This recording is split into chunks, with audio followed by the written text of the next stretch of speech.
Fui involucrándome en la producción artística de manera espontánea y casi que inconsciente, porque nunca tuve la pretensión de estudiar artes. Mi nombre es Marco Antonio Alvarado López, soy guayaquileño, 52 años, nací en el 62.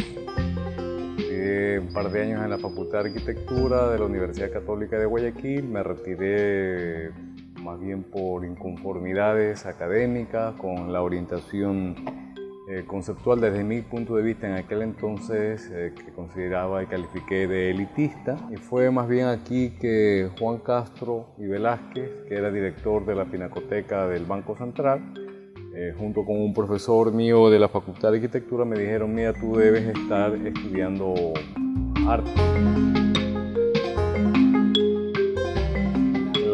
La obra que más llamó la atención en ese entonces fue Vivienda Mínima.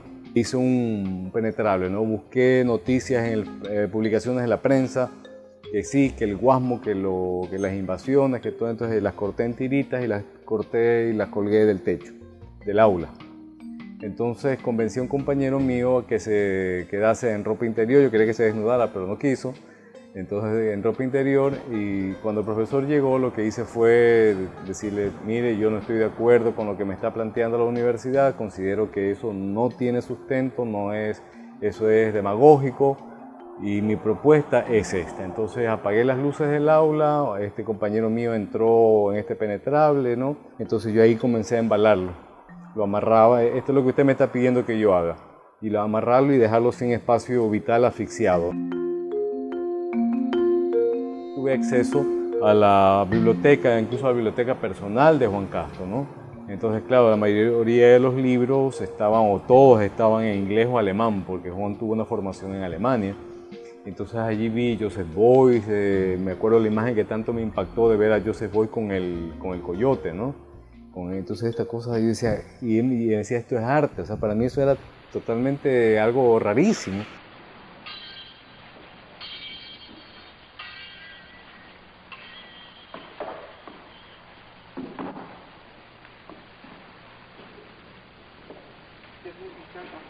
En ese entonces se hizo el Salón Vicente Rocafuerte para jóvenes creadores de las artes visuales, y pues yo hice una pieza fúnebre, ¿no? Con mi propia imagen como muerto, ¿no? Quizás de manera intuitiva estaba intuyendo que algo iba a morir en mí.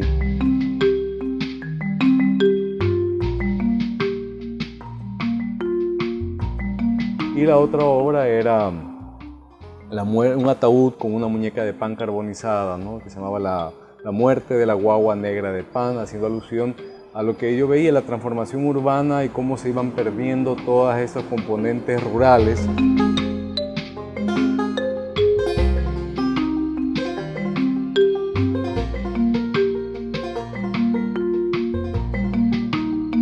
Ahí hay tres líneas, componentes o vertientes que confluyen en lo que se llamaría después artefactoría. En principio, el grupo de estudiantes que se había graduado de Bellas Artes, que fue conformado por Javier Patiño, Marcos Restrepo, Pedro Dávila, Flavio Álava y Jorge Velarde, querían una exposición, y fueron a buscar a Juan Castro, para que además les diese como una orientación, porque era el único sitio, no podía decir el más prestigioso, sino realmente el único sitio y el único personaje que podía pues, dar alguna visión no tan, que se salga de la mediocridad del medio, ¿no? Entonces Juan me invitó, hizo una convocatoria y nos invitó a los tres, entonces al grupo de Bellas Artes, a Paco Cuesta y a mí. Entonces nos invitó a su casa en el barrio del Centenario. Nos reunimos, me acuerdo que fue una noche de aguacero en invierno en Guayaquil, habrá sido el año 82. El nombre realmente se lo puso Juan, y haciendo alusión directa al Art Factory, ¿no? de Andy Warhol. Y allí comenzamos nosotros a trabajar, pero realmente nunca hubo un trabajo intelectual, para nada, era totalmente espontáneo.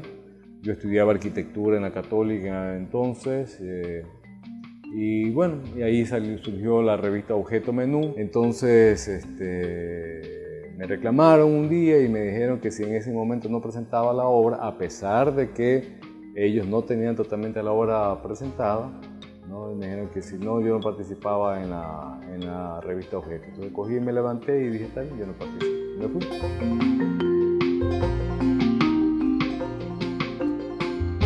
El escapulario, que era mi obra, eso no se exhibió solamente cuando se hizo la exposición en el año 2000, recordando Artefactoría, creo que los 25 años de la Galería Madeleine Hollander. Allí se incluyó la obra que fue excluida.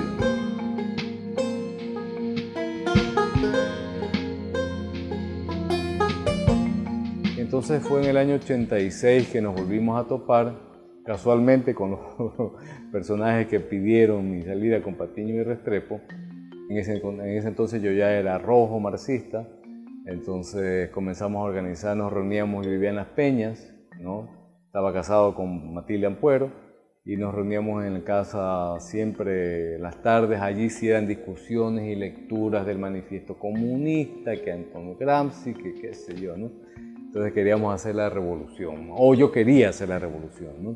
Llegó Flavio, me acuerdo que había llegado de Suiza, lo invitamos, Flavio se incorporó, Jorge nunca quiso incorporarse, él dijo, no, yo no participo, no me interesa el arte político, yo soy un pintor, y nosotros sí, entonces hicimos las ediciones de Arte en la Calle.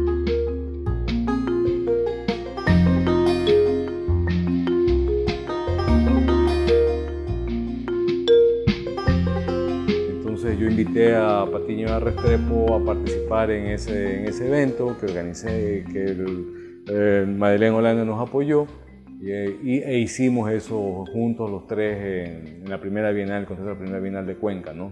Y después de eso vinieron otros eventos en el que también repetimos un poco las cosas acá, que Marcos Restrepo repitió lo de Cuenca, que era el muerto, la silueta de los muertos, haciendo alusión pues al gobierno de Febres Cordero, de extrema derecha de Febres Cordero. Patiño, pues en la Bienal de Cuenca había repartido unas tarjetitas que decía el arte no es moda, ¿no? Lo que yo había hecho era pintar en las paredes, ¿no? El arte no es pintura, haciendo alusión directamente a las bases de convocatoria de la Bienal que respondían más al pensamiento de los políticos o de la aristocracia cuencana, que consideraba arte como recluido ¿cómo se llama? Donde tiene a los borreguitos guardados.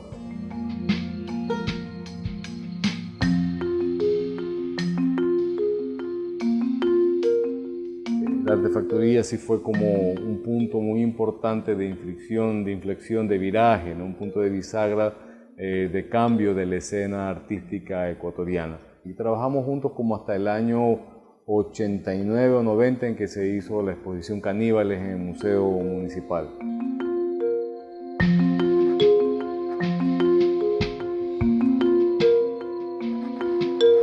Entonces allí en esta exposición Caníbales yo hacía por lo menos este tipo de trabajo, ¿no? Aquí tienes a Simón Bolívar. En esa época mi ex esposa había tenido un aborto. Entonces es la impaternidad compartida. Un Bolívar, ¿no? Que está llorando, tiene los ojos rojos, ¿no? Y la moneda, el dinero, en esa época decía el sueño bolivariano prostituido, ¿no?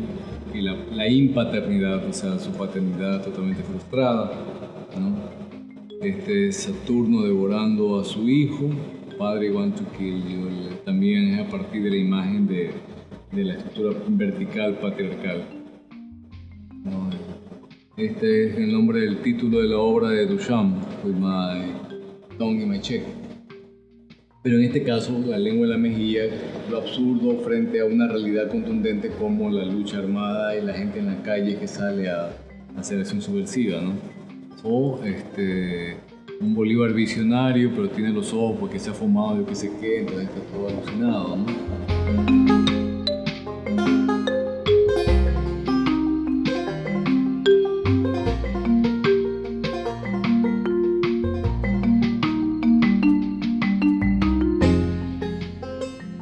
Todo el piso de la galería estaba tapizada por hojas de ciprés, ¿no?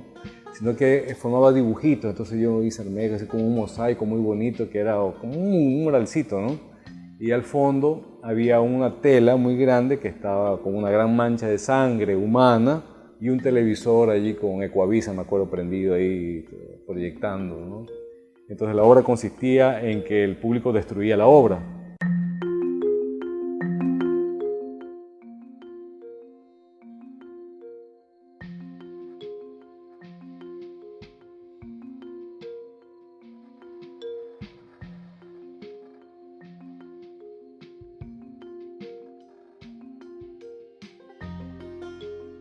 Y allí es que hice la exposición Monstruos, ¿no? Precisamente enfocando mis reflexiones en torno a todo esto del arte contemporáneo, que finalmente es una lucha de prestigio. O sea, yo gano protagonismo como artista contemporáneo, gano prestigio, y finalmente para mí el arte contemporáneo termina siendo una trampa.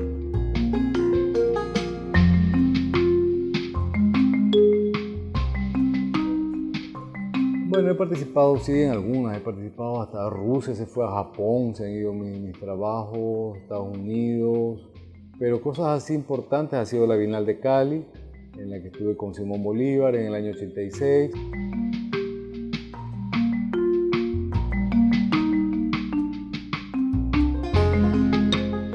De allí, bueno, lo que he estado haciendo ahora, después de que ya me distancié del ITAE, salí del ITAE, Monstruos es que somos, lo que yo decidí fue expandir el trabajo del arte, precisamente a explorar qué posibilidades había de trabajar en algo que sea más útil, beneficioso para más personas, ¿no? Yo convoqué a algunos artistas y me recorrí la costa buscando comunas, lugares donde pudiéramos asentarnos a cambio de dar algún tipo de beneficio a las comunas. Entonces ahí descubrí que los bosques, el tráfico de madera, la destrucción en Esmeralda, o sea, es posible que en este instante hay gente que está matando en Esmeralda, literalmente, o sea, aparte de las guerrillas y todas estas cosas, los madereros, o sea, eso es una cosa criminal, por los camaroneros, los madereros, y está la amenaza también que viene para todas las tierras tropicales de la industria del biocombustible. Eso amenaza porque todas estas tierras del trópico tienen sol y agua todo el tiempo, entonces en este momento son codiciadas. Aquí tengo esbotos que son algunos hechos a partir de las experiencias con los campesinos, en las que a los desalojados, gente no solamente del Proyecto La Esperanza, sino de otras partes, ellos quisieron participar y es impresionante, o sea, dibujan como niños.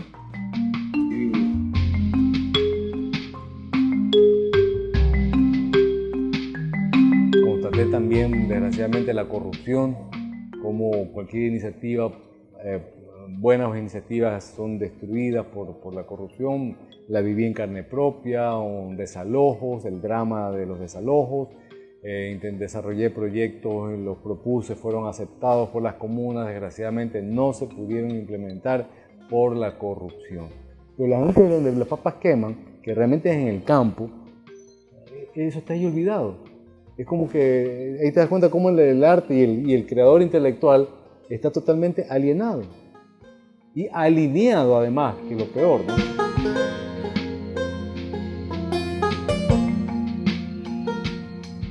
O sea, nadie quiere pensar, nadie quiere incomodarse con el pensamiento, ¿no? Y los artistas están, parece, más preocupados, como decía Mario Campaña, en las elegancias del lenguaje e insertarse en los circuitos que en otra cosa.